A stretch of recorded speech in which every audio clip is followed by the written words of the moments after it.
La biodynamisation ou le secret de l'énergie vitale. Conférence enregistrée en public par Marcel Violet quelques années avant sa mort. Il s'agit d'un document historique où il fait le point des connaissances dont il disposait sur la biodynamisation. Mesdames, Mesdemoiselles, Messieurs, je veux d'abord faire une petite rectification. Si j'ai été un des éléments principaux de la découverte dont je vais vous entretenir, je n'en ai pas été le seul artisan.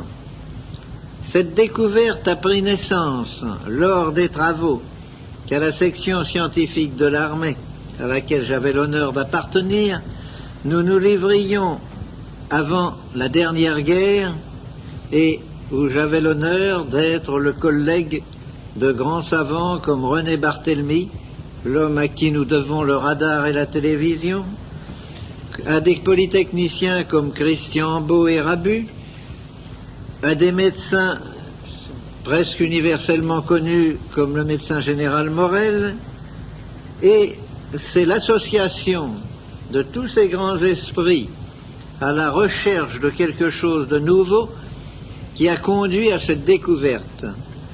Évidemment, je m'y suis attelé, j'ai travaillé, et petit à petit, nous l'avons vu sortir des limbes. Elle apparaissait tellement extraordinaire qu'un jour, le grand René Barthélemy disait à ses collègues à l'Institut: « Je me demande si nous ne nous trouvons pas en présence de la plus grande invention du siècle. » Je répète, le mot invention est mal placé. Ce n'est pas une invention, c'est une découverte. Ce n'est pas la même chose. Nous avions eu la chance, dans nos recherches, de découvrir quelque chose que d'autres avaient pressenti, qui m'ont montré la voie, et notamment Sabatier, actuellement, à un âge où il aurait dû être à la retraite depuis beaucoup de temps, et qui, comme moi, est encore sur le tas. Sabatier est encore à la direction de la section technique de l'armée, malgré son grand âge, et si vous le rencontriez, vous n'auriez pas l'impression que vous êtes en présence d'un homme de 75 ans. Quelle est donc cette découverte? Eh bien voici. Nous vivons actuellement à une époque où nous voyons apparaître toutes sortes de choses extrêmement inquiétantes que n'ont pas connues nos grands-parents. Si vous plantez des pommes de terre, elles ont des maladies, elles noircissent dedans, on vous parle de mildiou, d'autres maladies. Si vous plantez du colza, il a lui aussi des maladies que n'ont pas connues nos grands-pères. Nous avons dans le bétail également des épizooties difficilement décelables, et nous avons chez les humains des phénomènes inquiétants.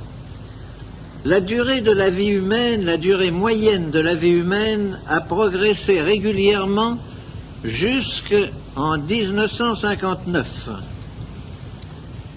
Je dis la durée moyenne, car la durée maximum de la vie humaine est loin d'avoir progressé.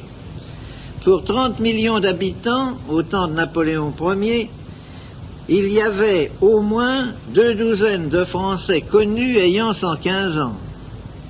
Actuellement, avec un nombre d'habitants presque le double, le doyen des Français doit tourner autour de 105 ans.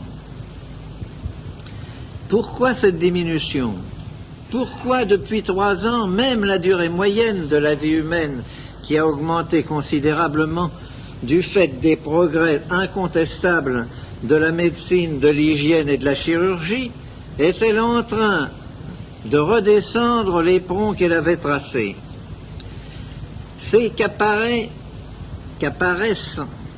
une nouvelle famille, dois-je dire de maladies, disons de phénomènes, qui sont des dégénérescences, des carences, qui ne sont pas à proprement parler des maladies, mais qui viennent diminuer le potentiel humain et faire que l'homme résiste mal. Car en effet, pour qu'il y ait maladie, il faut qu'il y ait deux choses, et ça vous le voyez tous les jours. Quand une épidémie apparaît, de grippe ou d'autre chose, à Paris, nous prenons le métro, l'autobus, c'est-à-dire que tous ceux qui mettent le pied hors de chez eux récoltent dans la journée 10 fois ce qu'il faut pour attraper la grippe ou l'épidémie qui circule. Cependant, 10, 15 ou au maximum 20% de la population tombe malade. Pourquoi? Parce que les autres avaient un terrain, une autodéfense, un tonus tel que la maladie a dû reculer. Elle a attaqué, il y a eu attaque, mais il y a eu l'autodéfense a vaincu l'attaque. Prenons un exemple où nous avons des preuves extrêmement précises. Les accidentés de la voie publique à Paris sont de toutes conditions, de tous âges. Quand on fait l'autopsie, on trouve actuellement que moins de 4% sont indemnes au point de vue pulmonaire. C'est-à-dire que 96% présentent des lésions de tuberculose actives ou cicatrisées, mais montrent qu'ils ont été touchés.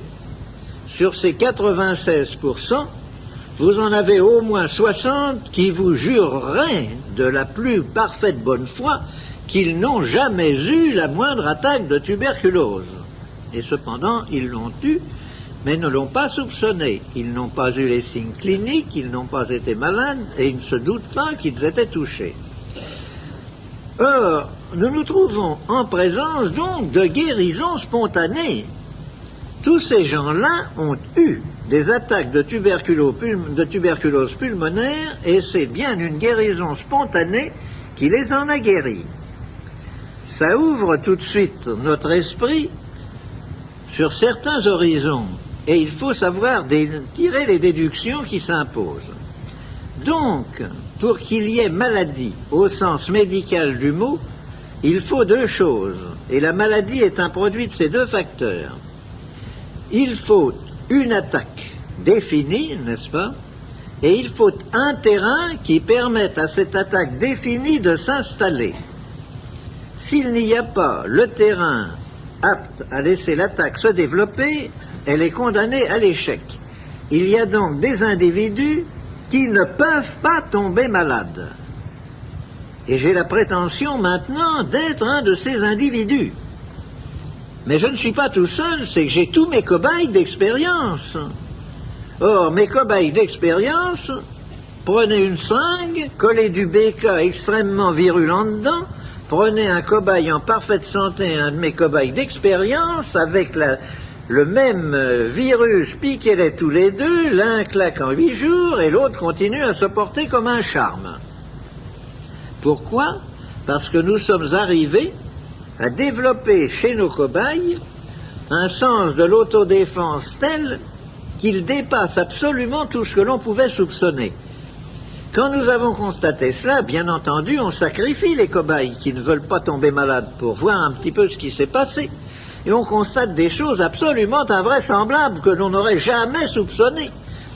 L'animal piqué avec du BK virulent sent très bien qu'il va succomber, qu'il ne peut pas lutter contre ça.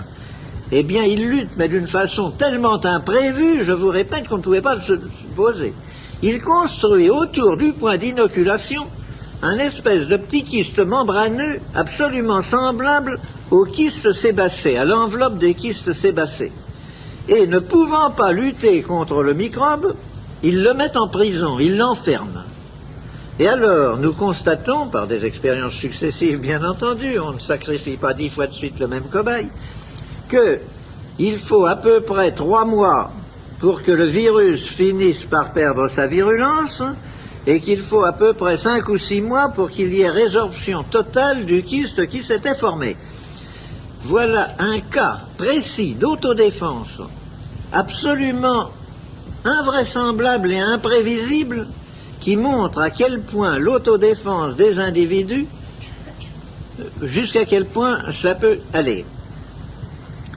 Si nous transposons cela dans le domaine humain, nous voyons des choses curieuses. Tant que je n'ai travaillé que dans le domaine humain, on m'a dit, parce que, bien entendu, chaque fois que l'on avait une guérison spectaculaire, on me disait, oui, c'est très joli, mais il faudrait un grand nombre de cas, parce que, malgré tout, même dans ce domaine, on assiste parfois à des guérisons spontanées. Et c'est absolument vrai ce qu'on m'objectait. J'ai moi-même, au cours de ma très longue carrière maintenant, puisque j'ai bouclé mes 76 ans, n'est-ce pas, j'ai assisté à beaucoup d'expériences, à beaucoup de choses. Je retiens 3 cas de guérison spontanée de cancer. Le premier cas date de 1926. J'appartenais déjà à cette époque-là au comité directeur du Centre de recherche médicale et scientifique et je venais de réaliser pour l'armée le transfuseur électrique qui a été diffusé sous le nom du docteur qui l'a lancé, le transfuseur Bécard. Bécard me téléphone un soir, ou plutôt un matin puisqu'il était plus de minuit, en me demandant d'aller vivement à Marmottan pour l'assister dans le raccommodage d'une accidentée de la voie publique. J'arrive à Marmottan, je me trouve en présence d'une vieille femme de plus de 60 ans, un autobus était passé dessus et elle était ouverte en deux. La roue était passée entre les jambes, était ressortie là, elle était ouverte en deux dans le coma absolument exsangue. À l'époque, il n'y avait pas de banque du sang et on avait fait venir 6 donneurs. Et Bécard me dit, je crois que je vous ai dérangé pour rien, car regardez. Et nous nous trouvons en présence d'un volumineux cancer de l'utérus, et les médecins présents disent, elle en avait pour 2 mois. Eh bien, il n'y a qu'à la laisser, elle est dans le coma, c'est pas la peine de travailler dessus. Les donneurs qui étaient là commençaient à grogner en disant tout de même, on nous a dérangé pour rien, pas d'indemnité. Enfin, finalement, les médecins se décident et on raccommode cette brave femme. Je mets en route le transfuseur et je fais passer l'un après l'autre les 6 donneurs. Remarquez en passant, car c'est très important, que nous ne connaissions pas les sangs des différentes classes et qu'on lui a fourré le sang de 6 personnes et qu'il y avait les plus grandes chances pour qu'il y en ait là-dedans qui ne soient pas du tout du même signe qu'elle. Toujours est-il que je suis rentré chez moi et que 2 mois et demi ou 3 mois après, je reçois un autre coup de téléphone de Bécard me disant « J'ai quelque chose de très intéressant à vous montrer, venez donc déjeuner avec moi ». J'y vais. En traversant son salon d'attente, je ne fais pas la moindre attention à une vieille dame qui était assise sur un canapé et j'entre dans le bureau de Bécard qui me dit « Vous avez vu la dame qui est là ?» Je lui dis « Non, je n'ai pas fait attention ». Il me dit « Vous la connaissez bien, voyons ». Oh, je dis « Non, ça certainement pas ».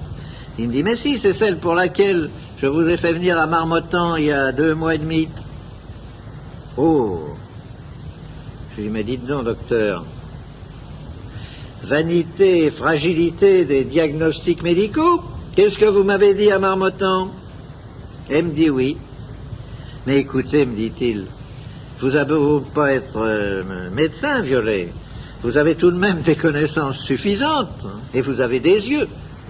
Vous avez vu, comme nous tous, le cancer qu'avait cette femme-là. » Ah, j'ai dit « Oui, j'ai vu, il était visible, il était gros comme la tête d'un enfant. » Et alors? Eh bien, il me dit « Il n'y est plus. » Mais elle a eu une opération, quelque chose, elle n'a absolument rien eu. C'est le premier cas de régression de cancer auquel j'ai assisté au cours de ma carrière. Quelques années après, oh oui, même pas mal d'années après, un de mes camarades de promotion est atteint d'un cancer du rein. Coup de téléphone, quand puis-je venir à Paris? Toi qui as des relations dans le monde médical, trouve-moi un bon chirurgien. Enfin, il vient à Paris. J'étais d'accord avec le chirurgien pour beaucoup de choses et j'ai assisté à l'opération. L'opération a consisté à ouvrir. Le chirurgien a eu un geste devant le spectacle qui s'est offert à ses yeux. Regardez, conciliabule, absolument inopérable. On a recousu. Mon camarade est resté une dizaine de jours à l'hôpital, à la clinique, et est rentré chez lui. Et 3 mois après, j'ai eu un coup de téléphone de lui, je ne bougeais pas, me disant de ces matins, je reçois la lettre bordée de noir. Un coup de téléphone de mon camarade me disant « Oh, excuse-moi de t'avoir laissé, je suis impardonnable, mais je veux aller à Paris d'abord pour remercier le chirurgien et te remercier toi-même vraiment devant un pareil succès. » Bon, rendez-vous est pris, je téléphone immédiatement au chirurgien qui me dit « Non, c'est pas vrai. » Je lui dis « Voilà ce qu'on vient de me téléphoner, je ne l'ai pas vu. » Ah, il me dit « Amenez-le-moi. » Je le lui ai amené, réédition du premier cas que je vous ai indiqué.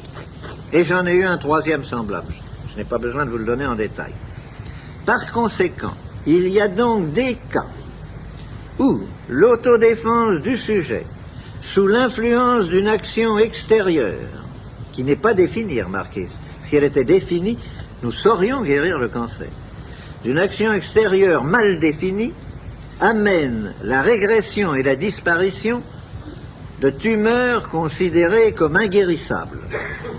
Si vous admettez que l'autodéfense dans ces cas mal définis peut arriver à ces guérisons spontanées de choses inexplicables, il faut bien admettre tout de même que pour des maladies moins graves ou plus courantes, la chose est également possible. Or, tout ce que nous faisons, et que j'ai voulu vous mettre tout de suite dans le sujet, tout ce que nous faisons n'a d'autre but que d'agir sur l'autodéfense du sujet. Pas autre chose.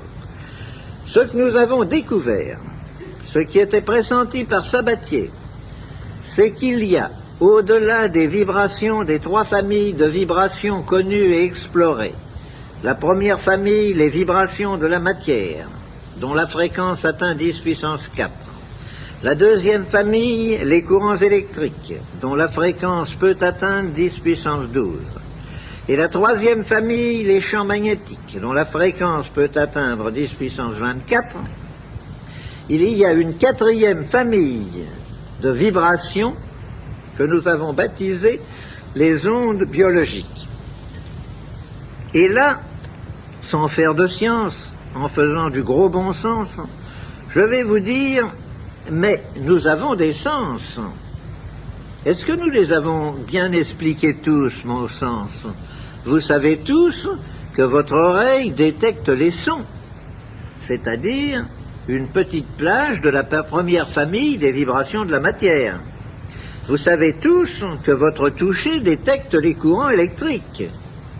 Cependant, pas plus que dans la première famille, l'oreille ne détecte tous les sons, car elle ne détecte ni les infra ni les ultrasons, qui vont cependant beaucoup plus loin, puisque pratiquement la gamme de détection va de 16 à 10 000, n'est-ce pas, et non pas à 10 puissance 4. Pas plus dans la deuxième famille, les courants électriques, le toucher ne détecte toutes les fréquences. Au-delà de 100 000, nous ne détectons plus les fréquences. Les hautes fréquences traversent le corps sans provoquer ni sensation ni dégâts, et vous pouvez tirer des étincelles d'1 mètre de votre doigt si vous travaillez sur des courants dépassant 100 000 comme fréquence. Voilà déjà 2 classes identifiées grâce à 2 organes. Nous en avons un 3e qui est l'œil, qui détecte une toute petite plage de la 3e famille, une octave, n'est-ce pas, la gamme des couleurs. Avant et après, l'œil ne détecte pas. On en arrive obligatoirement à extrapoler, de dire, mais si ces 3 sens-là détectent chacun une classe de vibration, et le nez, qu'est-ce qu'il vient faire là-dedans? Eh bien, le nez, justement, c'est l'organe de détection de la 4e famille, au-delà de 10 puissance 24 et jusqu'à 10 puissance 40. Comment sommes-nous arrivés à ces chiffres, puisque je vous ai dit que nous ne pouvions pas les détecter? En effet, nos moyens d'investigation actuellement plafonnent avec beaucoup de mal à 10 puissance 24. Et René Barthélemy, dont je vous parlais tout à l'heure, a passé 6 des derniers mois de sa vie à essayer de trouver le détecteur de la 4e famille. Et il ne l'a pas trouvé, et il n'est pas encore trouvé. Nous en mesurons les effets, mais nous ne pouvons pas les détecter autrement que par les effets.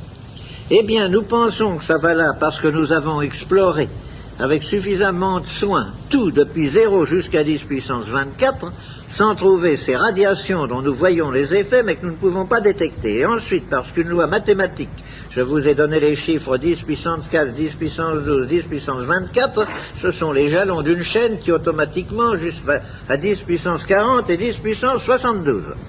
Il y a donc peut-être une 5e famille d'ailleurs, mais nous n'en sommes pas là, nous ne sommes qu'à la 4e.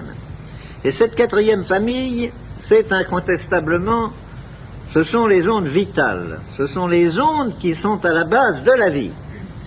Vous me direz, c'est très joli de proférer une semblable affirmation. Est-ce que vous pouvez le démontrer? Eh bien oui, justement, c'est que nous l'avons démontré en laboratoire. Et nous ne nous prenons pas du tout pour des illuminés ou pour des envoyés de Dieu en disant que nous avons créé de la vie dans de la matière inerte. Nous avons refait en laboratoire ce qui s'est passé sur le globe alors qu'il se refroidissait petit à petit et que la vie n'était pas apparue. Nous avons mis en ampoule de l'eau de mer, filtrée avec le plus grand soin, stérilisée avec le plus grand soin par tous les moyens connus, et ces ampoules traitées, au bout d'un temps d'ailleurs très long, puisqu'il n'est jamais inférieur à 72 heures, nous avons vu apparaître dans ces ampoules des filaments, des points noirs, des nuages, et tout ceci analysé, cultivé, s'est révélé être les filaments des chaînes de levure, les points noirs des spores de champignons et les nuages gélatineux de la matière vivante. Par conséquent, nous disons, la preuve est faite. Nous savons maintenant qu'il existe des ondes qui sont à la base même de la vie. Comment peut-on les utiliser? Je raconte, je me suis décidé, j'ai mis très longtemps à me décider, parce qu'évidemment, quand on dit des choses aussi étranges que celles que je viens de vous dire, on passe ou pour un fou ou pour un charlatan. J'ai la chance en France d'être suffisamment connu, d'appartenir à suffisamment d'organismes officiels, à des commissions interministérielles, à des commissions techniques, etc., pour que, lorsque je mets ma signature en bas d'un rapport, on ne dise pas que c'est l'œuvre d'un fou ou d'un charlatan. Et puis, je suis vieux, il peut m'arriver un accident, malgré que je ne me sois jamais senti aussi jeune et en aussi bonne santé, il peut m'arriver un accident, je n'ai pas voulu courir le risque que tous ces travaux disparaissent. Le danger, s'il existe, est qu'un autre, plus heureux que moi, trouve un jour l'homologue, soit de l'électroscope à feuille d'or, soit du tube à limaille de Branly, c'est-à-dire le moyen de détection directe et immédiate de ces ondes, et s'approprie la découverte. Eh bien, mon Dieu, je vous dirais que je ne le redoute pas. Actuellement, où nous en sommes, si cette chose arrive à s'imposer, c'est un tel bouleversement dans l'humanité, car jusqu'à présent, nous n'avons pas découvert avec ça le moyen de tuer les hommes, figurez-vous. Nous n'avons trouvé que le moyen de les guérir. Et c'est tellement exceptionnel à notre époque, où chaque découverte se double immédiatement d'un moyen de destruction, c'est tellement anormal que j'ai pensé que le risque valait d'être couru. Nous en sommes donc là.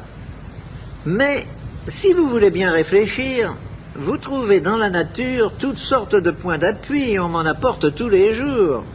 Par exemple, si vous avez été dans une ferme un jour où l'eau tombe à seau, vous remarquez que les canards, qui avaient cependant leur bac plein d'eau et tout et qui ne l'utilisaient pas, se précipitent sous les filets d'eau qui dégoulinent des gouttières pour boire cette eau comme si c'était une friandise. Vous vous apercevez que si vous avez eu une pluie d'orage, vos salades qui végétaient la veille se mettent à pousser à grande vitesse et même à monter. Tous les maraîchers le savent bien, et dès qu'il y a une pluie d'orage, on coupe tout de suite les salades. Et les mêmes maraîchers mettent de grands bassins dans le centre de leur exploitation, peu profonds, et laissent l'eau de la ville, à laquelle ils n'auraient qu'à brancher un tuyau pour faire fonctionner leur lance d'arrosage, ce qui ne leur coûterait rien. Ils laissent l'eau séjourner là-dedans 2 ou 3 jours, avant d'amener la motopompe à essence ou électrique pour la puiser et l'arroser. Pourquoi? Parce qu'ils savent que cette eau qui a subi une exposition a acquis par cette exposition des qualités qu'elle n'avait pas, des qualités vitales. J'ai fait l'expérience suivante, qui a d'ailleurs, je travaille un peu avec Jean Rostand, qui a d'ailleurs profondément troublé Jean Rostand. J'ai fabriqué environ 2 litres d'eau en faisant brûler de l'hydrogène au bout d'un tube d'hydrogène, en recueillant la vapeur dans un serpentin refroidi pour faire de l'eau synthétique. Dans cette eau synthétique que j'avais mis dans un cristallisoire, j'ai déposé un tétard. Le tétard a eu une brusque détente de ses 4 membres et s'est immobilisé mort. Oh. On m'a dit, c'est parce que votre eau n'est pas aérée. J'ai dit, je vais refaire la même expérience et nous verrons après. J'ai fait bouillir de l'eau pour qu'elle ne soit pas aérée, je l'ai fait refroidir et j'ai mis un tétard bien vivant dedans. Il ne s'est pas détendu d'un seul coup, il a mis 5 minutes à mourir asphyxié. Donc c'était pas la même chose. Alors j'ai aéré mon eau synthétique et j'ai remis un 3e tétard dedans. Il est mort exactement instantanément comme le premier. Alors j'ai mis mon eau synthétique dans un ballon de verre, je l'ai scellé à la flamme et je l'ai posé sur mon balcon, où il est resté un peu plus d'1 mois, c'était d'ailleurs l'été.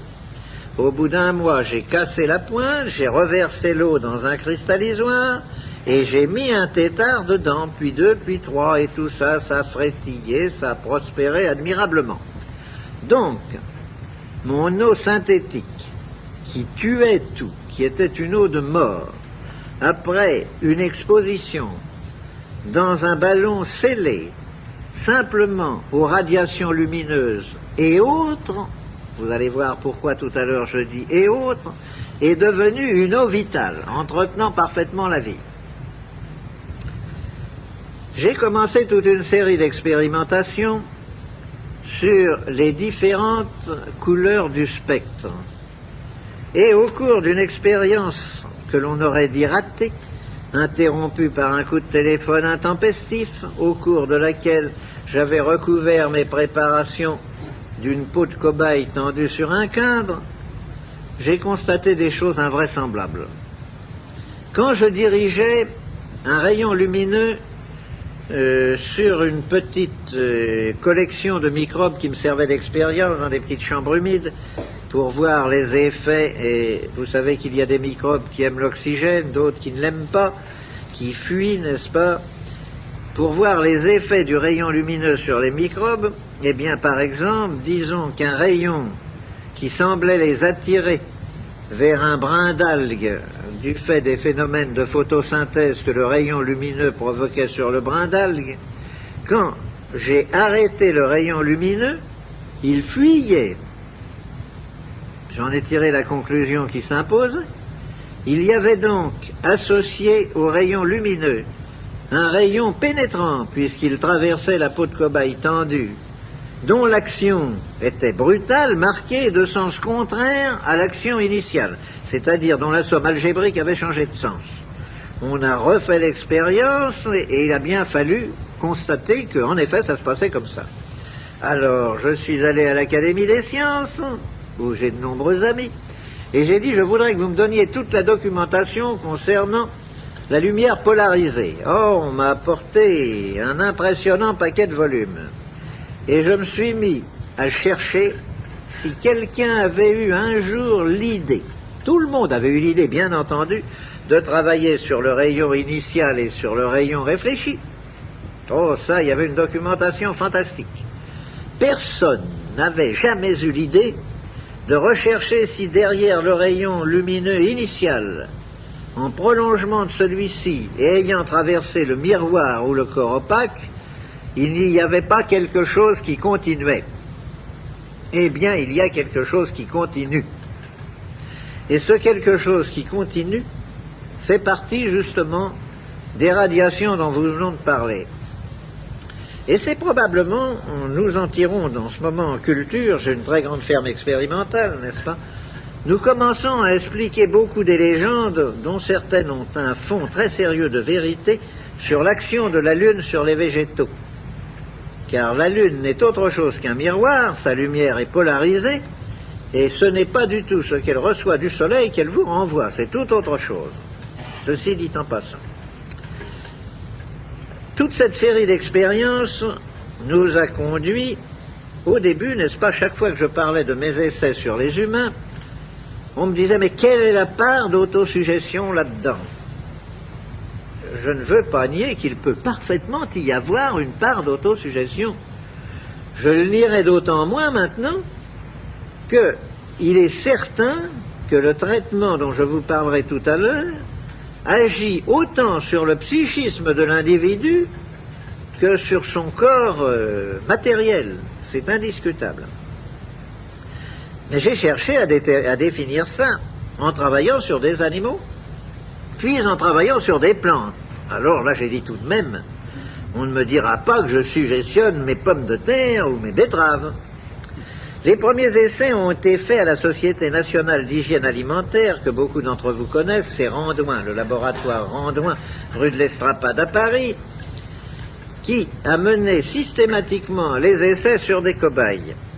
Or, ce qui est extrêmement curieux, c'est que les essais faits sur des cobayes et sur des rats blancs ont donné exactement, en pourcentage, les mêmes résultats que les essais que je viens de faire sur des moutons et sur des veaux, mais alors en grande quantité, pas sur quelques animaux. Alors des essais statistiques qu'on ne peut absolument pas discuter.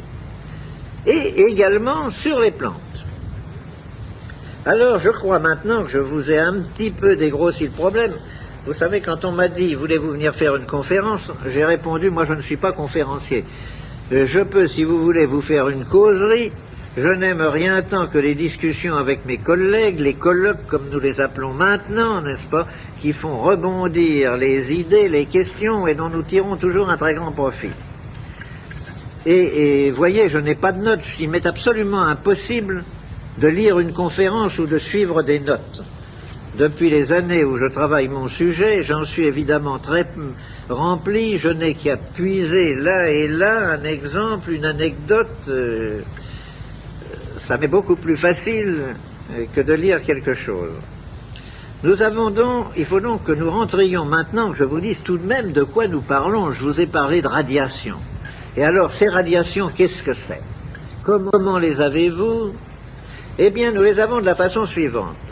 Ces radiations, elles font partie de ce que l'on appelle, et là, ne me demandez pas une explication, car le plus grand savant de notre époque ne pourrait pas vous la donner, de ce que l'on appelle le rayonnement cosmique. Or, le rayonnement cosmique, nous ne savons pas ce que c'est. Nous savons en extraire quelques particules, quelques petites choses.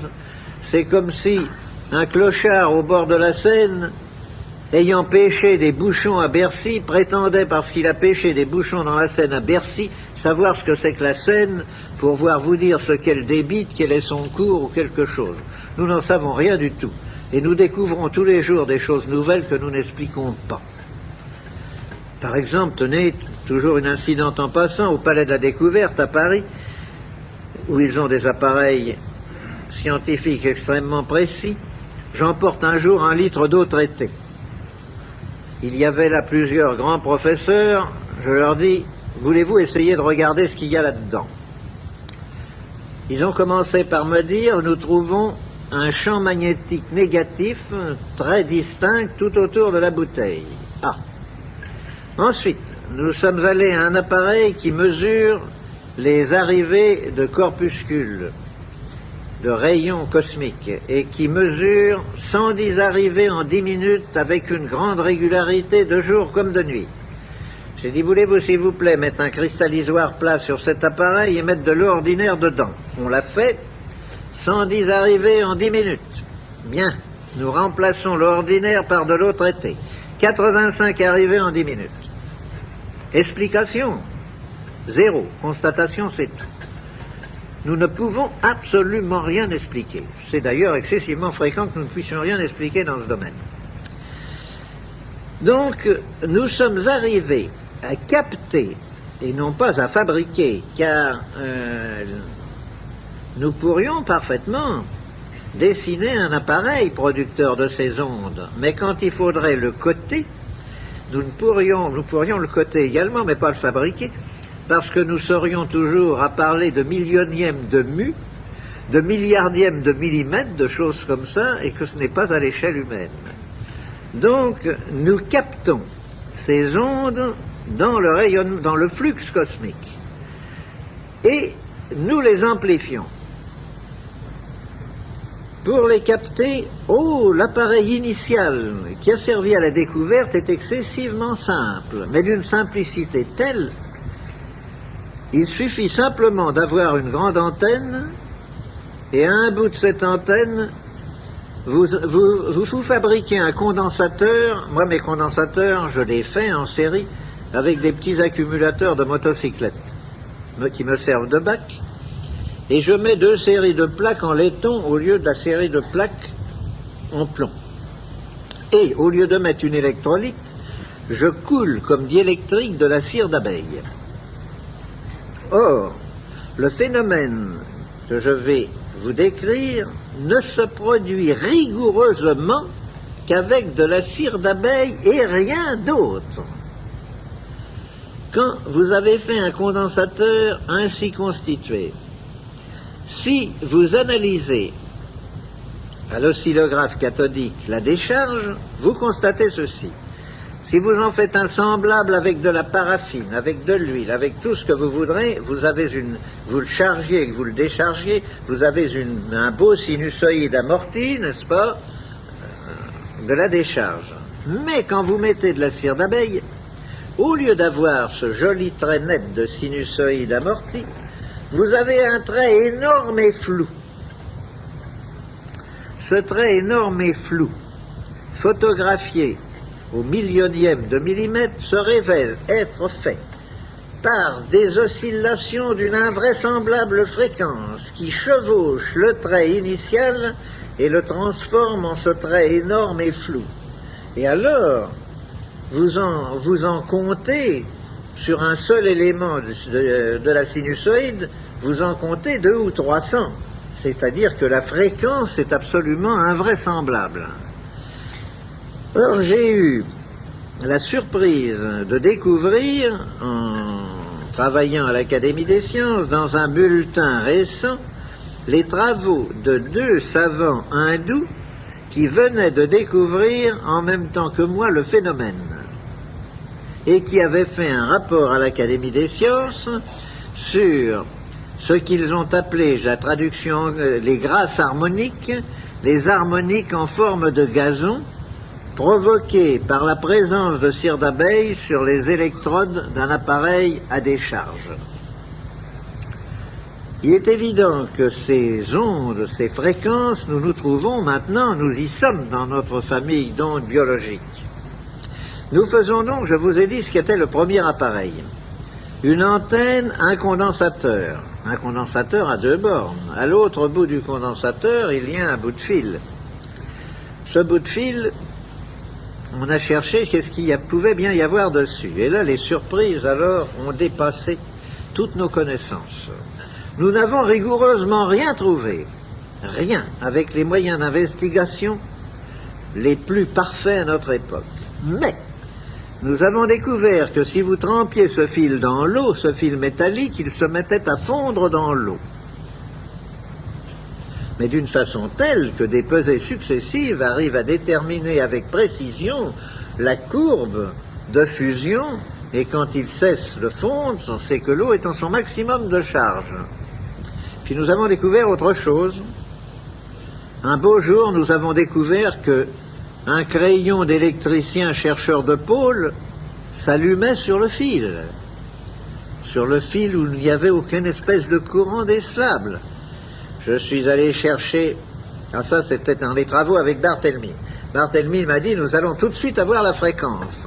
J'ai une collection de lampes étalonnées à toutes les fréquences. Et il me fait apporter une boîte d'environ 1 mètre carré dans laquelle il y avait une infinité de petites lampes étalonnées à toutes les fréquences, de lampes à néon. Nous en prenons une, et elle s'allume. Barthélemy me dit ça, alors tombé du premier coup juste sur une telle quantité, il y en avait peut-être 1000 là-dedans. Il me dit c'est invraisemblable.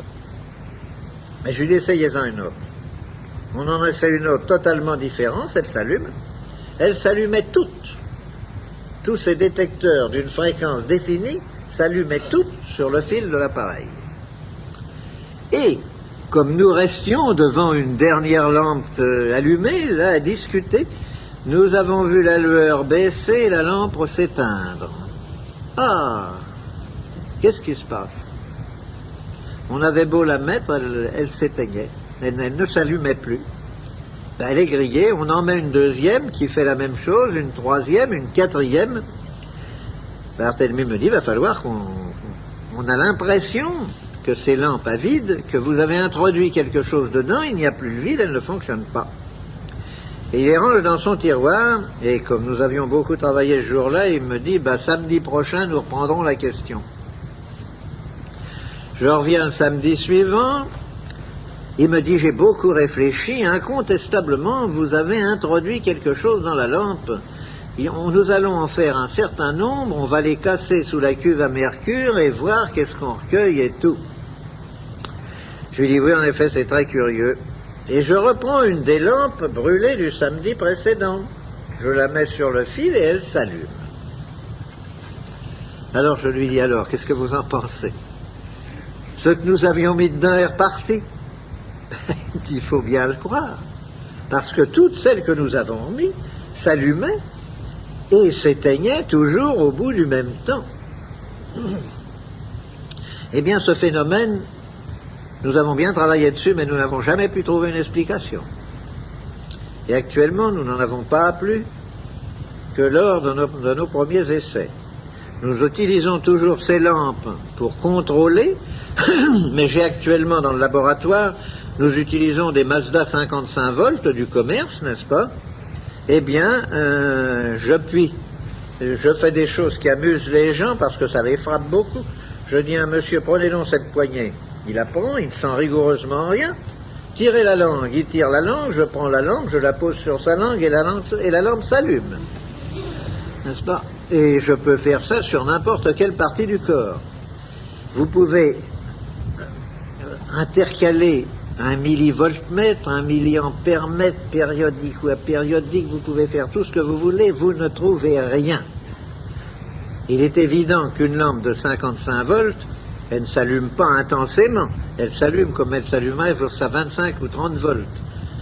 Mais si on vous mettait un courant de 30 volts sur la langue, vous le sentiriez. Vous sentez très bien une pile d'1,5 volt sur la langue. Or là, rien, zéro, on ne sent rien. Ce n'est pas de l'électricité. Et alors j'en suis à me demander maintenant, je pose tout le temps des questions à mes collègues, et ils me disent chaque fois qu'on vous voit, vous nous posez des questions qui nous empêchent de dormir pendant 15 jours. Je leur dis, mais vos lampes à néon actuellement, vous croyez que c'est l'électricité qui les fait brûler? Est-ce que vous en êtes sûr? Mes lampes à néon, moi, ce n'est pas l'électricité. Que l'électricité soit une onde porteuse, peut-être, mais croyez-vous qu'elle soit l'action même? Là-dessus, nous avons fait toutes sortes d'essais extrêmement complexes, et nous sommes arrivés à avoir les mêmes résultats que l'électricité, alors qu'il n'y avait plus du tout d'électricité, comme d'allumer des moteurs d'automobile, par exemple. En isolant la bougie de la masse gazeuse du cylindre par une plaquette de mica épais. Eh bien, ça allume tout de même, alors qu'il n'y a aucun contact. Des choses comme ça, n'est-ce pas? Nous sommes dans un domaine où tout est nouveau. Alors, je reprendrai par exemple une phrase de Sabatier disant « Mais lorsqu'on entre dans un domaine nouveau comme ça, tout manque. On ne sait pas. On n'a pas les appareils de mesure. On n'a même pas un lexique pour décrire les phénomènes. Nous ne savons pas ce que nous faisons. » Il faut se dire que le chercheur qui se trouve en présence de phénomènes entièrement nouveaux comme ça n'a évidemment pour les détecter que les appareils qui ont été faits pour détecter d'autres phénomènes. J'ai utilisé tous les appareils qui ont été faits pour détecter les 3 familles connues d'ondes vibratoires, mais tous restent résolument muets devant des phénomènes semblables de la 4e famille, comme la lampe qui s'allume. on penserait qu'on va avoir une réaction d'une boussole, d'un électroscope, de quelque chose. On n'a aucune réaction. C'est autre chose qui se produit. Ceci conclut la première phase de cette conférence. Pour avoir la suite, veuillez retourner maintenant votre cassette.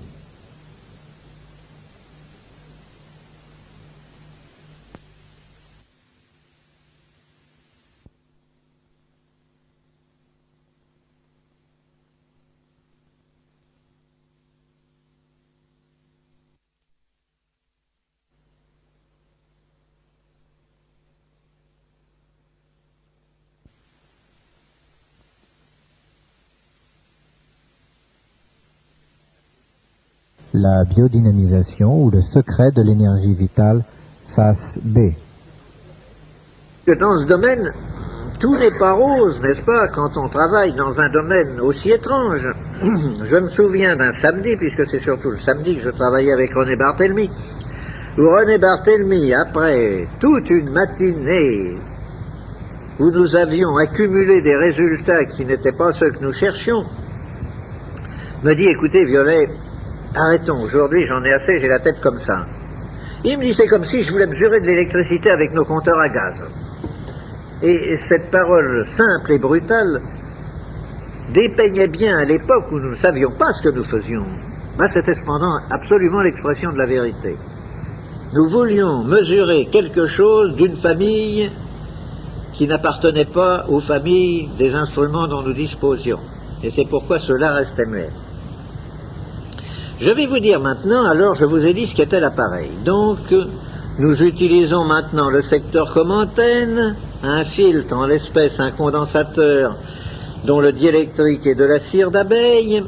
Entre parenthèses, la cire d'abeille est quelque chose de bien curieux.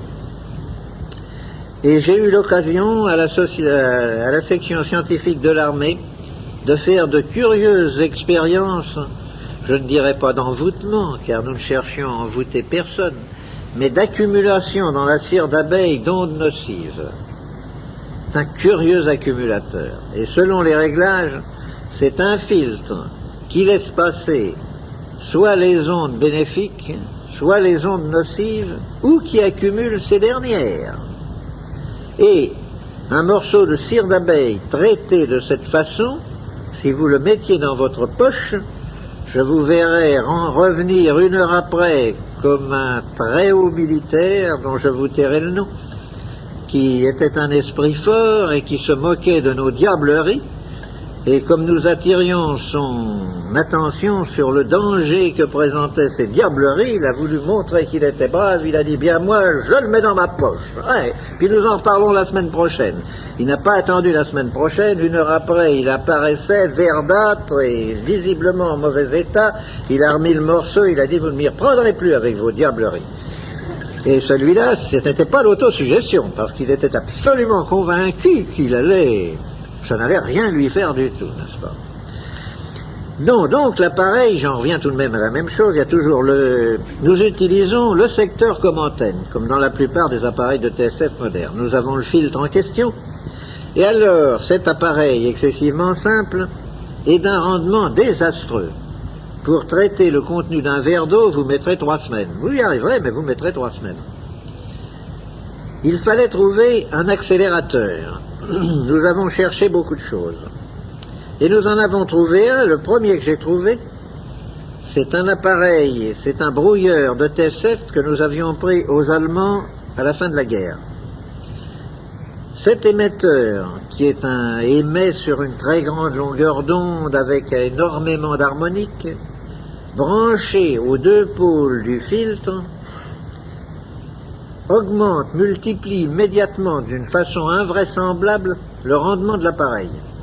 Si vous voulez, je me sers souvent de cette expression. Je dis, si vous voulez tamiser de la farine, si vous avez un tamis posé là et si vous versez votre farine dessus, il va en passer un petit peu, puis ça s'arrêtera tout de suite. Si vous voulez tamiser la farine, il faut secouer le tamis, n'est-ce pas?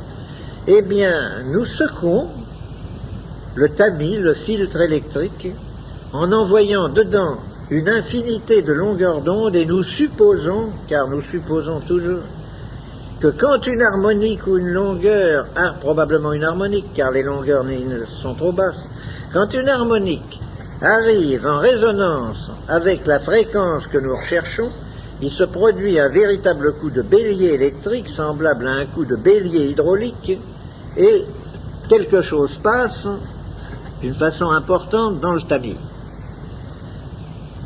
Nos premiers appareils ont été faits comme ça, et nous avons longtemps fait de l'eau avec ce procédé. Et alors, c'est là que nous avons pu voir, dans un laboratoire de l'école polytechnique qu'on avait bien voulu mettre à ma disposition, nous avons fait les pesées systématiques de fusion des électrodes dans de l'eau tridistillée sous l'action de ces appareils. Et quand nous avons eu des pesées, quand nous avons pu dire, eh bien, nous avons mis dans ce litre d'eau tant de milligrammes d'or, immédiatement, le préparateur me dit, nous allons vérifier. Il prend un réactif qu'il met dans la bouteille, et au lieu de voir apparaître la coloration rouge que nous attendions, rien. Ah! L'or n'était plus sur l'électrode, et le réactif se refusait à le détecter dans la bouteille.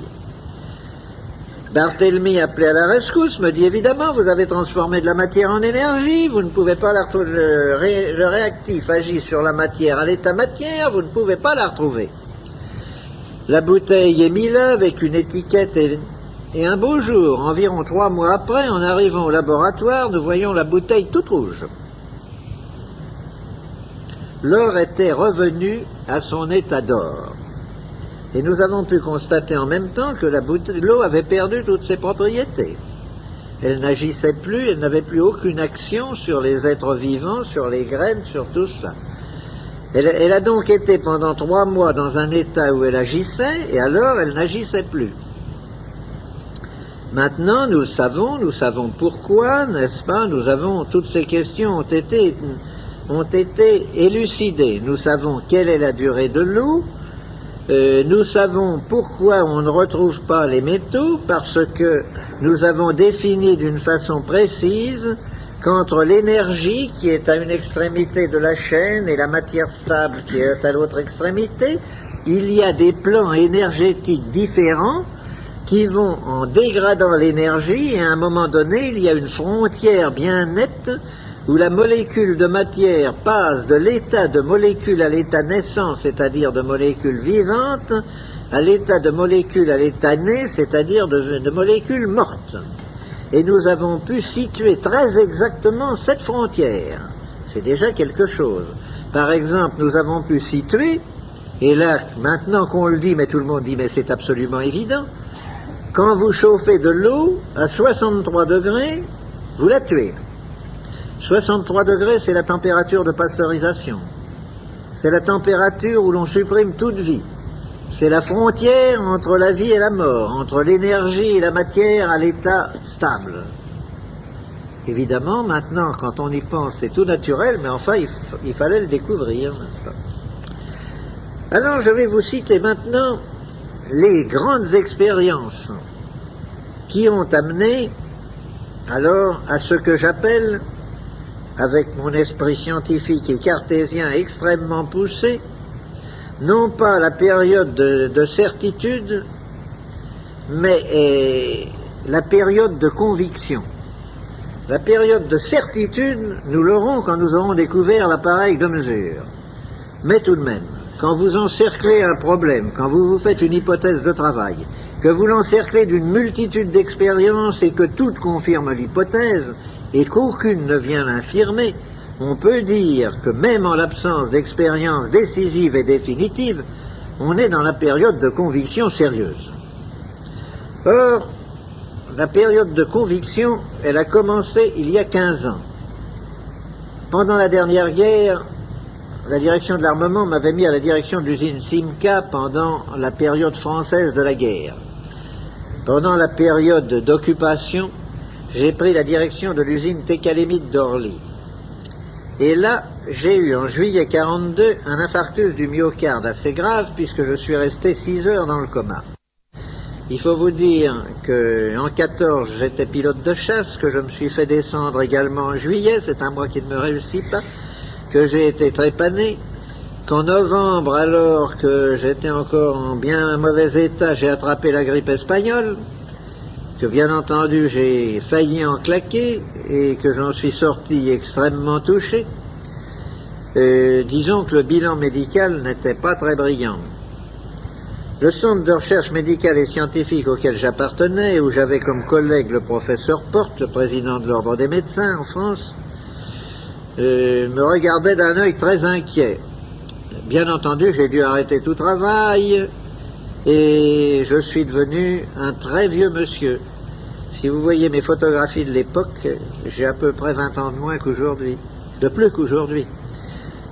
Et en 45, ça allait tellement mal que Porte a dit à ma femme, si Monsieur Violet a des précautions à prendre, Madame Violet, il faut les lui faire prendre vite. Qu'est-ce que vous appelez vite, docteur? 2 mois, peut-être 3. Or, à l'époque, j'avais déjà constaté que cette eau avait une action indiscutablement tonique sur les organismes vivants, mais quand j'ai parlé à des médecins de faire des essais, ils ont levé les bras au ciel, en me disant « Ouh, pensez-vous que nous allons utiliser ça? Vous nous dites vous-même que vous êtes à des fréquences au-delà des rayons X. Or, vous savez ce qu'ont donné les séquelles des rayons X, n'est-ce pas?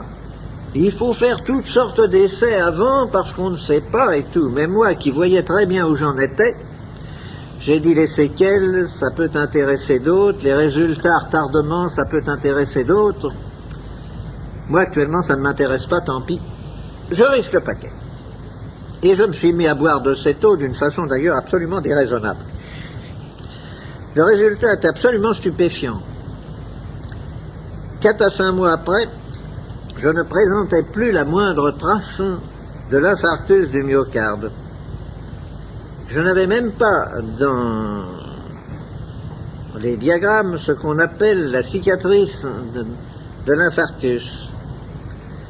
Et quand je suis rentré à Paris et que je suis allé voir Porte, qui avait pris la précaution avant de me laisser tenter l'expérience de me prendre des radios, toutes sortes de contrôles et tout, et qu'on a superposé mes radios à celles prises 5 mois avant, on a eu la stupéfaction de constater que certaines choses considérées comme impossibles actuellement médicalement s'étaient produites. Par exemple, que l'aorte déroulée et spiralée que j'avais 5 mois auparavant s'était presque complètement reconstituée. Et actuellement, j'ai une aorte normale. Et si je montre à un docteur mes radios de 45, il me dira, c'est pas vous. Et cependant, il y a certains détails d'accidents osseux de ma carrière, de ma longue carrière sportive, qui montrent que c'est cependant bien le même individu, qu'il n'y a aucune contestation possible. Alors nous avons commencé à essayer. C'est là que l'on a craint, on m'a dit, oui, mais vous êtes un vieux bonhomme, quels sont les... Est-ce qu'il ne va pas y avoir des mutations génétiques et tout cela? C'est là que nous avons commencé à élever des cobayes, les enfants, et puis les enfants des enfants des enfants, et nous sommes arrivés à la 7e génération. Quand nous avons eu la certitude qu'il n'y avait pas de mutation génétique, j'ai dit, vous allez me débarrasser le labo de tous ces cobayes. Nous avons offert aux laboratoires qui les achètent des cobayes en leur disant, contrairement à ce qu'on vous offre habituellement, ce n'est pas du cobaye juste d'arriver à l'âge adulte, il y en a, mais il y en a qui se portent admirablement, que nous avons élevés pour faire des recherches sur les modifications génétiques, ça ne fait rien, ça va très bien. 15 jours à 3 semaines après, tous les cobayes rentraient, on ne peut pas faire d'expérience avec, on ne peut pas les rendre malades. C'est là que nous avons découvert l'histoire que je vous ai racontée tout à l'heure, de la piqûre qui ne rend pas le cobaye malade, et que nous avons découvert toute l'histoire. Et puis les essais ont continué. On a fait des essais chez Randouin, sur des rats, sur des cobayes. Tous les résultats ont été publiés. Et puis un jour, un docteur m'a dit, moi je risque le paquet. Cet homme-là, je vais vous dire son nom parce qu'il l'humanité lui doit quelque chose d'énorme. Sans lui, ça ne se serait pas développé comme ça. C'est le docteur Ghislain, le député maire de Roubaix, médecin-chef de l'hôpital de la Fraternité à Roubaix, qui est le plus grand hôpital de France. Il m'a dit, envoyez-moi vos appareils, il n'y a qu'un moyen de savoir si vraiment vous ne vous trompez pas. Nous allons mettre tout l'hôpital pendant 6 mois au régime de votre eau. Tout l'hôpital, le médecin-chef en tête, les infirmiers, le personnel hospitalier, les malades, les femmes en couche, les opérés, tout le monde y est passé. Et pendant 6 mois, on a donné à tous, 3 fois par jour, un petit verre à liqueur d'eau traitée. Le résultat était le suivant. Un rapport à l'Académie de médecine. Première constatation. Dans la plupart des cas, la durée de la maladie est réduite d'un tiers. Il n'y a pas de séquelles ni de rechute. Deuxième constatation. Il n'y a pas eu de contre-indication d'aucune sorte. Troisième constatation. Le personnel non malade, le psychisme du personnel non malade a évolué de façon curieuse et les réclamations dont nous étions continuellement assaillis ont disparu à la fin du 2e mois. À la suite de ce rapport, bien entendu, l'Académie de médecine a publié dans ses bulletins à 2 reprises des rapports extrêmement élogieux sur les résultats que donnait le traitement par cette eau. Et dans mon pays, la sécurité sociale a cru qu'elle allait faire quelque chose. Monsieur Legras, qui est le président de la Caisse nationale de la sécurité sociale, a dit, grâce à ça, nous allons dépeupler un peu les hôpitaux, nous allons faire de la place. Seulement, il y a les gens de métier, et il y a les parlementaires, et il y a les lois.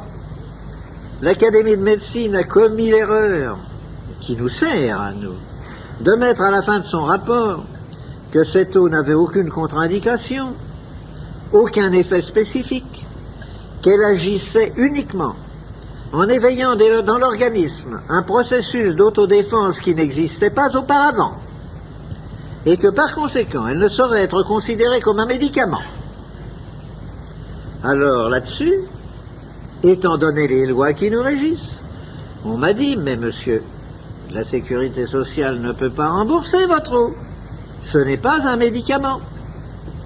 Alors, la Caisse nationale de la sécurité sociale demande à corps et à cri que l'eau soit diffusée.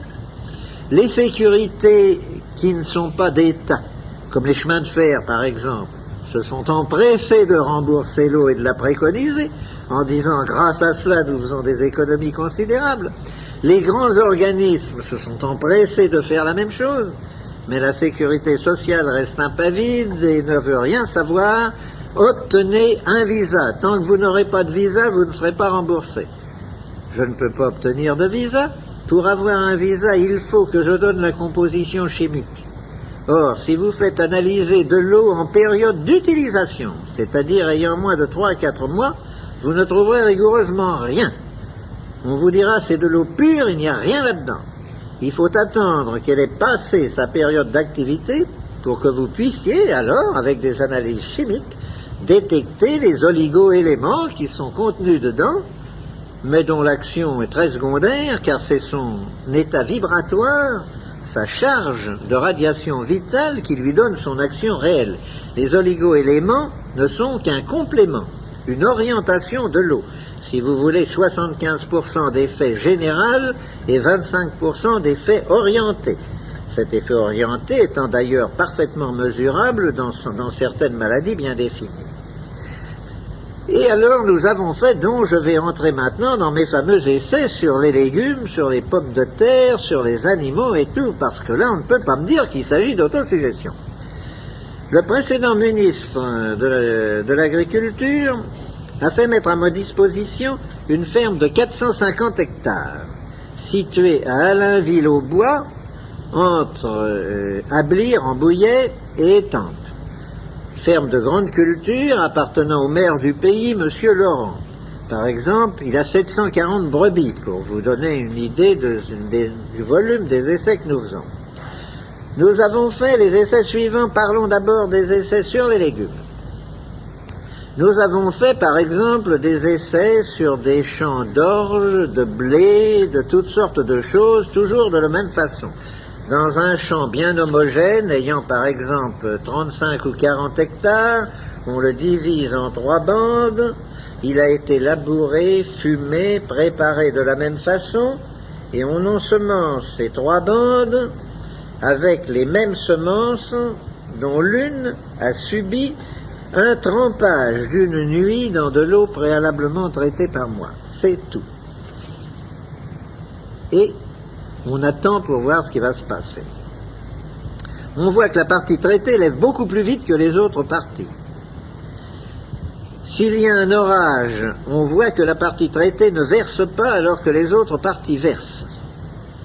Et puis, à la récolte, on voit que l'on obtient tant dans celle-ci, tant dans celle-là, que la densité, ceci, enfin, on fait des mesures. Je vais vous donner quelques chiffres. Mais ça, ce n'est pas le plus intéressant, je vous le dis tout de suite. C'est intéressant, mais ce n'est pas le plus intéressant, je le garde pour la fin. Même essai sur des betteraves.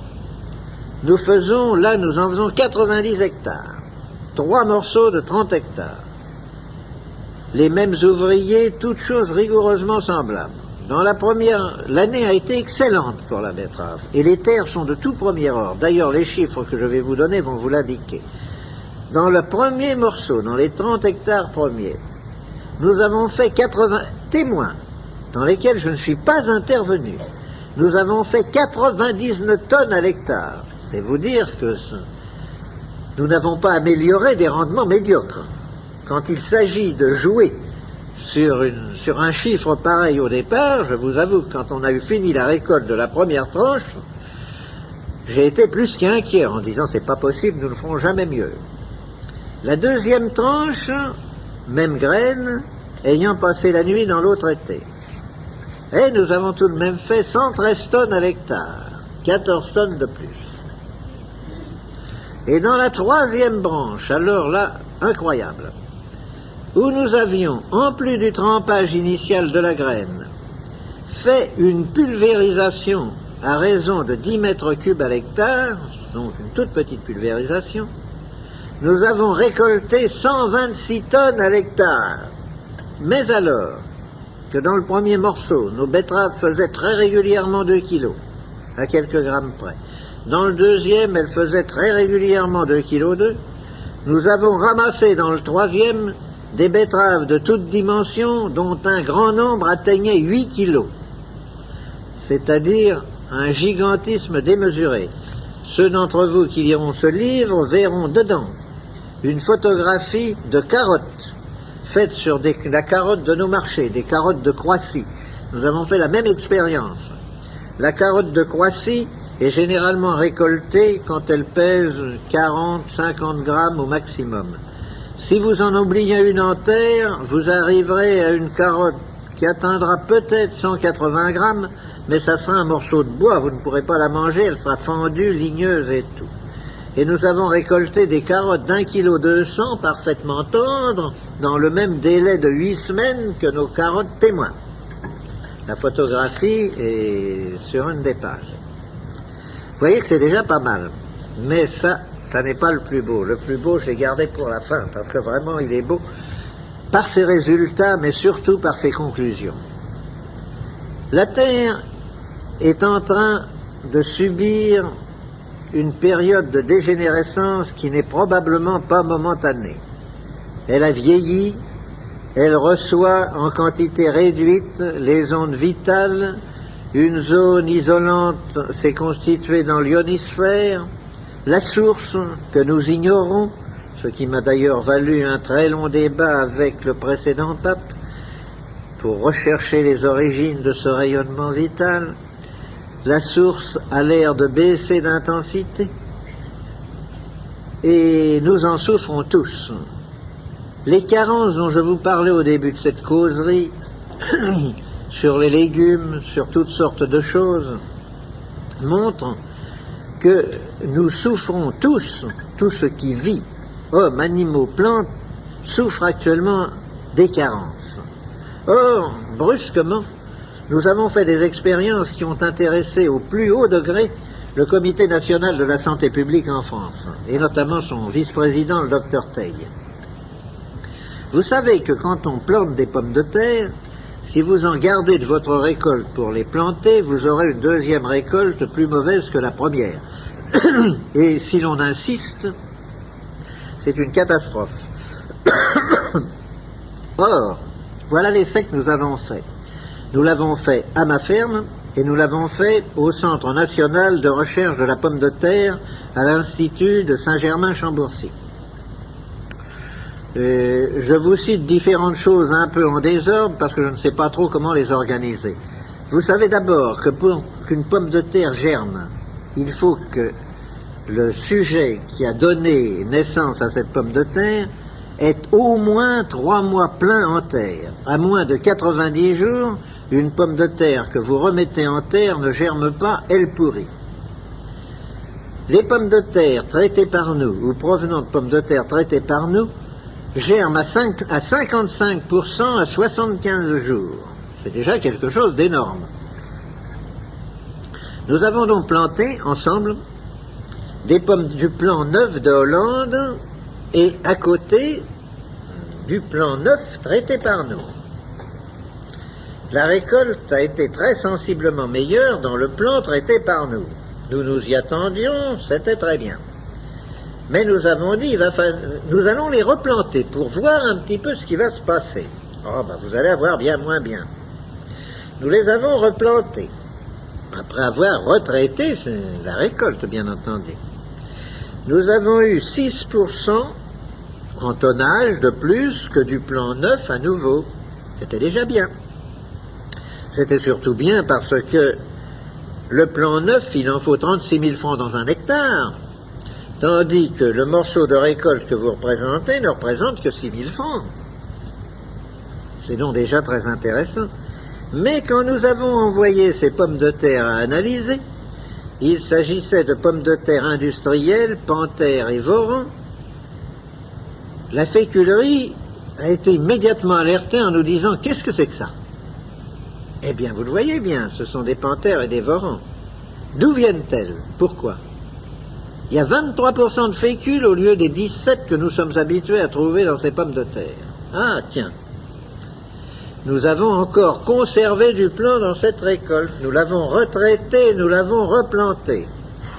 27% de fécule. Là-dessus, je reçois la visite d'une délégation des féculiers de France en me disant, ben c'est bien simple, vous allez nous mettre tous en faillite. Parce que le marché de la fécule est très limité.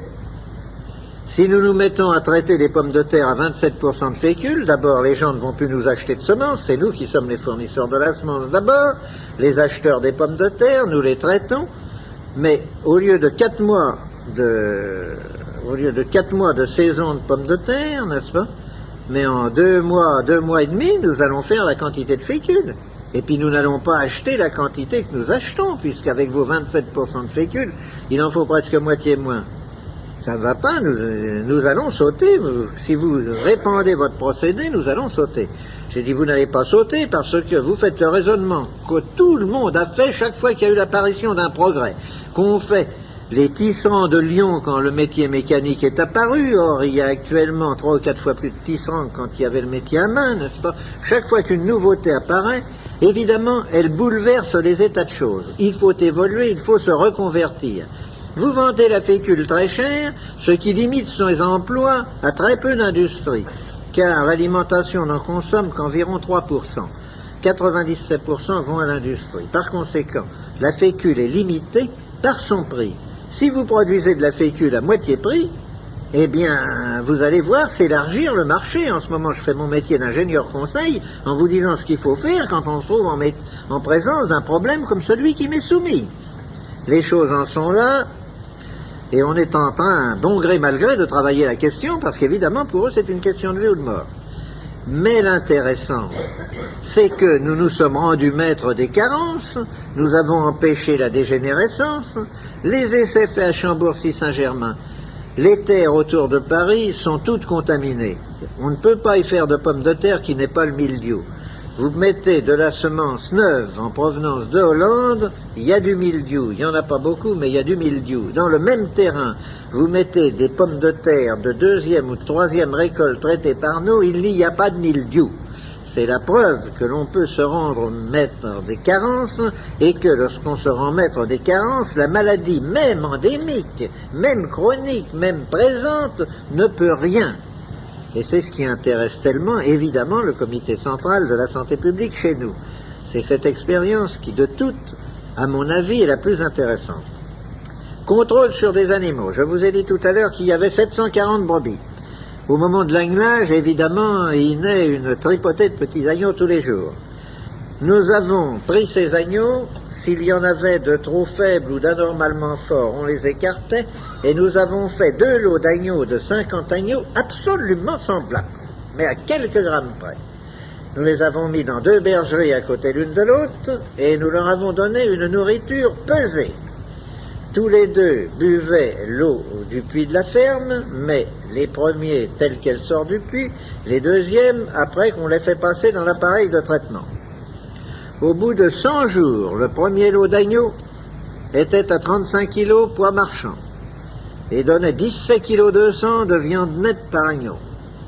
Il a fallu 120 jours au deuxième lot, c'est-à-dire 20 jours de nourriture de plus, de frais de bergerie, de berger, de toutes sortes de choses, pour atteindre le même poids marchand de 35 kg, et une fois dépouillé, au lieu de peser 17 kg 200 de viande nette de toute première qualité, il pesait 16 kg 080 de viande nette d'une qualité moindre. Gain pour l'exploitant par agneau, 1 kg 120 de viande nette et l'économie de 20 jours de nourriture et de bergerie, c'est-à-dire une économie considérable.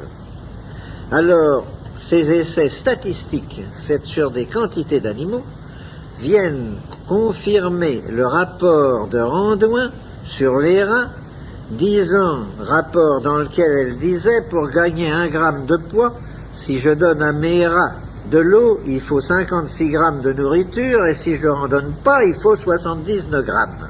Nous retrouvons sur des animaux supérieurs les mêmes pourcentages, les mêmes chiffres que nous trouvions chez Randouin. Et alors, sur les gens, dites-vous, alors ça va nous faire devenir obèses? Eh bien, pas du tout. C'est que sur les gens, ça n'a pas du tout cette action-là. Ça ne modifie pas en apparence votre appétit, mais ça accélère le moment où vous êtes rassasié. Et j'ai toujours été un assez bon vivant et un gros mangeur. Eh bien, je mange incontestablement beaucoup moins que je ne mangeais quand je ne prenais pas d'eau. Un très grand docteur de Paris m'a dit un jour, je vais faire un essai. J'ai une occasion unique.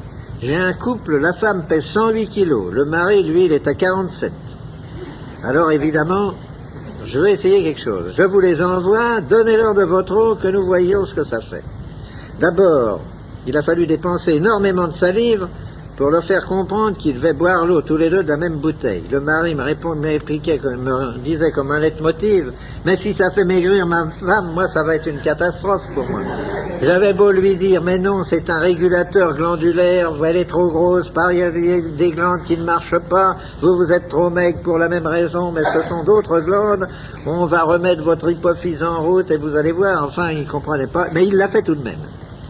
Mais le résultat a été ce que Gautier attendait. La femme s'est mise à maigrir et le mari a engraissé. Par conséquent, vous n'avez pas à redouter de devenir gros ou maigre en buvant de cette eau. J'en bois depuis 15 ans, je pèse 63 kilos. Je peux faire n'importe quoi, je pèse 63 kilos. Mes fonctions officielles en France m'amènent à assister beaucoup plus souvent qu'à mon tour à des réceptions, à des banquets, à toutes sortes de choses, et à faire beaucoup d'écarts de régime. Ça n'a absolument aucune espèce d'importance. J'ai ma femme, je vous dirais que ça fait 42 ans que je suis marié, n'est-ce pas? Je ne vous dis pas son âge, mais vous le déduirez facilement. J'ai ma femme ses amis sont extrêmement étonnés qu'elle puisse manger des petits gâteaux, de la crème, être très gourmande et tout, et rester non pas maigre, car elle n'est pas maigre du tout. Elle mesure 1,67 m et elle pèse 58 kilos, mais elle peut faire également tout ce qu'elle veut. Elle peut aller passer 2 mois en Normandie et abuser des sols à la crème, des maquereaux à la crème et de toutes les bonnes choses qu'il y a dans ce coin-là. Elle ne bouge pas d'un gramme. On dirait que c'est un régulateur, n'est-ce pas? L'eau agit, je redis les paroles de l'Académie de médecine, n'est-ce pas, comme quelque chose qui augmente l'autodéfense, le tonus de l'individu, qui éveille dans l'organisme un processus d'autodéfense qui n'existait pas auparavant et qui augmente l'action des médicaments. Par exemple, il y a des phénomènes curieux. Si vous prenez la dose du soir simplement dans de l'eau sucrée avec un peu de fleur d'oranger, ce que faisaient beaucoup de nos grands-mères, eh bien, vous obtenez un excellent sommeil. J'ai récupéré un sommeil d'enfant. Je m'endors et je peux passer une nuit blanche. Je ne serai pas fatigué, je ne sais plus ce que c'est que la fatigue, ni physique ni cérébrale. Je peux conduire, je dirige un certain nombre de grosses affaires et il m'arrive couramment de prendre ma 403 à 6 heures du matin à Paris pour m'en aller à Vence, où je dirige la compagnie d'eau minérale, où j'arrive à 6 heures du soir à Vence, ayant fait 980 km et n'étant pas fatigué du tout. Je peux parfaitement passer une nuit au volant, je ne suis pas fatigué. Si je me couche à l'heure habituelle, à 10 heures, je serai endormi et je me réveillerai à 7 heures moins 5 avec une régularité splendide. Alors que j'avais perdu le sommeil, évidemment, ce qui était normal, j'étais fatigué quand le soir arrivait, la dernière bouchée, je tombais sur le lit, je me réveillais à minuit et demi, je me retournais pendant 3 heures avant de me rendormir, et à 7 heures du matin, quand le réveil sonnait, je commençais par discuter avec moi-même, savoir s'il n'y avait pas moyen de gagner encore un bon moment à rester couché. Maintenant, à 7 heures moins 5, je suis réveillé, frais et dispo, avec envie de me lever, et pas du tout envie de rester couché. Si je cesse de prendre de l'eau pendant plus de 15 jours ou 3 semaines, je commence à retrouver mon âge. Alors, comme nous sommes fâchés depuis 15 ans, j'ai pas envie de le revoir, je reprends vivement de l'eau. Si quelqu'un se portant bien boit de l'eau, qu'est-ce qu'il ressent? Au début, rien. Ensuite, la seule chose qu'il ressentira, c'est une diminution de la fatigue, soit physique, soit cérébrale, et une certaine sensation d'euphorie, de mieux-être. La parole du médecin général Morel dans une communication à l'Académie de médecine, où il citait un certain nombre de cas, il disait « Et puis tous les malades que j'ai soignés avec l'aide de ce traitement sont devenus des gens souriants. » Eh bien, c'est absolument vrai. Passons à la dernière phase des effets sur l'homme, le rajeunissement. Pas plus que vous ne vous apercevez que vous vieillissez d'un mois à l'autre, vous ne vous apercevrez que vous avez cessé de vieillir. Il n'y a que si vous prenez l'eau d'une façon régulière, et n'étant pas un médicament, étant un aliment énergétique, qui combat les carences, qui sont de tous les jours, de toutes les heures, il faut prendre de l'eau d'une façon régulière. Quand il y a maladie, il faut en prendre 1 gramme par kilo d'individu et par jour. Quand il n'y a pas maladie ou quand la maladie est passée, il faut en prendre le tiers de cela, ça suffit largement. Actuellement, j'en prends 1 petit verre à liqueur le matin depuis déjà plusieurs années et c'est tout. Et j'ai vraiment l'impression qu'il m'est impossible de tomber malade. Maintenant, il peut y avoir n'importe quoi, je suis sûr que je ne tomberai pas malade. Et au point de vue vieillissement, ben mon Dieu, nous ne l'avons aperçu qu'à la longue, l'histoire du vieillissement. Nous ne l'avons aperçu qu'à la longue quand je me suis aperçu, après plusieurs années, que je récupérais des fonctions disparues, que je pouvais faire un certain nombre de choses que je ne pouvais plus faire, que la longueur des trajets que je pouvais faire en voiture s'allongeait avant que la fatigue se fasse sentir. Ça n'est qu'à la longue, et alors où ça s'est bien senti, c'est lorsque beaucoup d'anciens élèves de Polytechnique se sont donné le mot et se sont mis à prendre systématiquement et régulièrement de l'eau. Et que dans un déjeuner ou dans un dîner de promotion, on reconnaissait immédiatement ceux qui prenaient de l'eau violet et ceux qui n'en prenaient pas. Vous avez eu récemment la visite d'un très grand professeur de l'Académie de Montpellier, n'est-ce pas, de la faculté de Montpellier. Eh bien, si Pêche était à côté de moi et que vous nous demandiez nos âges respectifs, je crois que vous vous feriez un écart d'au moins 20 ans et vous vous tromperiez dans le mauvais sens, n'est-ce pas? Et ça, c'est fréquent, ça apparaît. Maintenant, moi je suis des arts et métiers de Lille. Eh bien, nous avons aux arts et métiers notre président Ramas, qui n'est pas un président Soliveau, il a 93 ans, et il préside nos déjeuners, nos dîners et nos réunions, n'est-ce pas? Et si vous lui demandez le secret de sa longévité, il vous répondra, vous voyez, violet. Et nous en avons un certain nombre comme ça, beaux que vous connaissez. Et donc, pour terminer, Ne croyez pas que c'est un médicament, que c'est une panacée universelle. Ce n'est pas un médicament du tout. Mais on me dit, vous nous dites que ça guérit tout. Eh bien, disons que ça aide à la guérison de tout, si vous voulez. Ça guérit tout parce que ça ne guérit rien. J'en reviens toujours à la définition de l'Académie de médecine, car elle est tellement exacte qu'on ne peut rien y rajouter, rien y enlever. J'y ajoute ce que je vous ai dit en commençant. Pour qu'il y ait maladie, il faut 2 facteurs. Une attaque et un terrain. L'attaque, ça n'est pas mon affaire, c'est l'affaire du médecin. Le terrain, c'est mon affaire. Si vous arrivez à mettre le terrain dans une situation telle qu'il devrait être normalement, les attaques ne peuvent plus se produire, ou si elles se produisent, elles régressent. Je suis comme vous, il m'arrive quand je prends le métro d'attraper la grippe. Seulement chez moi, une grippe dure 6 heures. Ça ne va pas plus loin. Ce jour-là, j'ajoute à mon petit verre du matin, eh bien, j'ajoute un 2e verre à midi et un 3e le soir, et 1 ou 2 comprimés de produits antigrippines, et puis c'est fini, le lendemain, je n'ai plus la grippe. J'ai été attaqué, mais j'ai surmonté l'attaque. J'ai,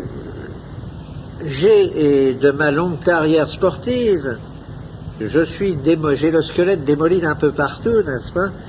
Et j'étais sujet à des crises de sciatique effroyables. Mais alors, j'ai vu me rouler sur le lit à se demander si je n'allais pas me jeter par la fenêtre, malgré des piqûres. On a tout essayé, les piqûres intrarachidiennes, tout ce qu'on peut essayer. Ça durait 4 ou 5 jours, c'était effroyable. Maintenant, dès que ça commence, dès que je sens la crise venir, nous fabriquons d'autres produits clos qui ont exactement le même effet, car ce ne sont que des supports de radiation. Il n'y a aucun médicament dedans, ce sont des produits naturels, il n'y a que des supports de radiation. Je me fais vivement une friction avec une lotion, et c'est fini. Jamais la crise de sciatique ne s'est développée, et un quart d'heure après, elle est disparue. Un essai que vous pouvez faire très facilement, c'est sur la migraine. Vous n'avez qu'à vous frotter le front avec de la lotion ou avec de la crème, je vous garantis de la façon la plus absolue que vous n'aurez plus la migraine un quart d'heure après, n'est-ce pas? Ça, l'essai est excessivement facile à faire. Et vous voyez ce que l'on peut tirer de cette technique. Je ne voudrais pas que certains d'entre vous croient qu'après cela, je vous répète, qu'ils peuvent dire à leur médecin, on t'a assez vu. Non, non, non, non, non. Avant que vous soyez arrivés au point où j'en suis arrivé, moi j'ai 15 ans de traitement derrière moi, n'est-ce pas? Eh bien, je crois qu'il faut plusieurs années avant que l'on acquiert le degré d'immunité où je suis arrivé actuellement. Il faut des années. Vous ne l'acquierrez pas en 3 mois. Voilà dans les grandes lignes. Oh, je suis bien loin de vous avoir tout dit. Je vous dis, il faudrait parler des heures, et encore on n'aurait pas tout dit. Mais enfin, j'ai essayé dans cette causerie très à bâton rompu, vous avez pu vous en apercevoir, de vous donner une vague idée de ce que nous faisions, et de vous dire, si quelque chose ne va pas, mon Dieu, vous ne courez aucun risque, ça ne coûte pas cher, et vous verrez bien ce que vous en retirerez.